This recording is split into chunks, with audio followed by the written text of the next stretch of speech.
Israel has just carried out one of its most significant assassinations, targeting Syed Hassan Nasrallah, the leader of Hezbollah.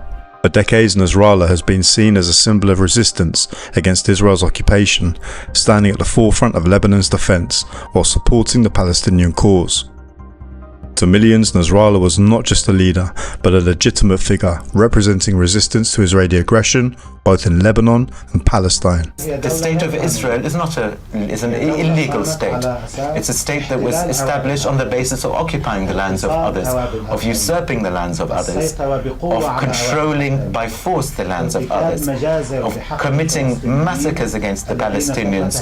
We want justice to be restored to the and the only solution is the establishment of one state on the land of Palestine, in which the Muslims and the Jews and the Christians live in peace in a democratic state.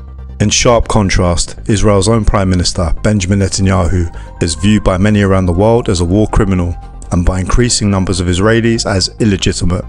His leadership has been condemned for overseeing brutal military operations in Gaza, the West Bank, and now Lebanon, which have resulted in the deaths of countless civilians. Within Israel itself, Netanyahu is described by huge numbers of the population as the crime minister. His rule has been characterized with corruption charges and widespread protests, with many Israelis voicing strong opposition to the far-right government. The assassination of Syed Hassan Nasrallah, allegedly authorized by Netanyahu while inside the United Nations headquarters, follows a string of other assassinations. Fuad Shukr, a senior Hezbollah leader, was killed in an Israeli airstrike in Beirut on July 30th. Shukr was a key figure in Hezbollah's military operations and was an advisor to Nasrallah. Ibrahim Akil, another senior Hezbollah commander, was killed in an Israeli strike in Beirut in September.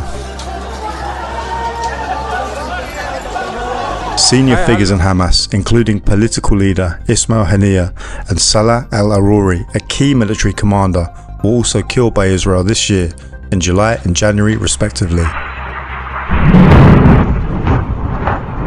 According to the CIA's own reviews and assessments, these groups are highly resilient to leadership losses due to their internal structures, succession planning and community ties. Previous assassinations have, in reality, ultimately strengthened the resolve and determination among resistance groups. Following the assassination of Nasrallah's predecessor, Abbas al-Musawi, in 1992, Hezbollah ultimately returned to be stronger. Israel's actions, however, have come at a high civilian cost, with huge numbers of casualties in both Palestine and Lebanon. Thousands have been killed, and entire communities have been devastated and displaced. During the assassination of Nasrallah, several buildings were completely wiped out by Israeli airstrikes.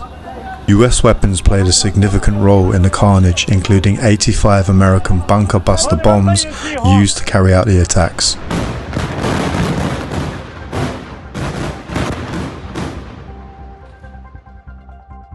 The big question remains: how will the Palestinian and Lebanese populations and their allies respond to the killing of leaders and figures whom many see as legitimate voices of resistance? And in pursuing these high-profile assassinations, is Israel actually dismantling the groups being targeted, or simply fueling the very conditions which created them? Does Netanyahu really want the war to end or to continue? Does he seek security for Israel or a wider regional conflict? Are Israel's actions really about defense as claimed by Western politicians and media, or in reality offensive objectives designed to expand Israel even further? Almost 1 year on from October the 7th, and nothing has stopped Israel from reducing Gaza to rubble while massacring tens of thousands of civilians with clear intentions to ethnically cleanse and clear the Gaza Strip and Palestine entirely. رقم واحد يلا شباب رقم واحد ابعد يا عم ابعدوا طيب